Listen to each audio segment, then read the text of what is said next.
Beds were very comfy and I have trouble sleeping in hotels if the bed's not good. Rooms very clean and good sized. Excellent service by all members of staff. Security good. Breakfast, very wide choice. No eye invisible. Nothing mentioned about a Wi-Fi code, apparently only one secure Wi-Fi connection available. Hotel is partially hidden behind another building when coming out of Prince Regent Station, and the entrance is on another level, /behind /the hotel Good when clean, leaving nicely furnished rooms. Staff very helpful. Good location for O2 with DLR station beside the hotel. Room coffee was very nice. Gym equipment was better than most small hotel gyms. Pool was nice if a bit small with a very nice and hot steam room.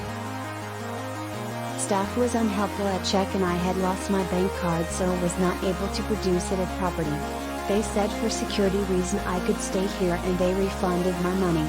They declined to accept a phone call to my bank on loudspeaker to verify and we went back and forth for ages. The way the restaurant was nice, they were able to accommodate us even if we were vegan.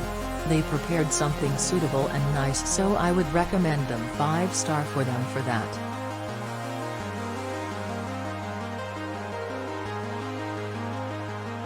Would have liked free parking, especially for disabled, as it would not have been possible for us to get there on public transport due to the amount of specialist medical equipment we need. £16 a day seemed quite steep.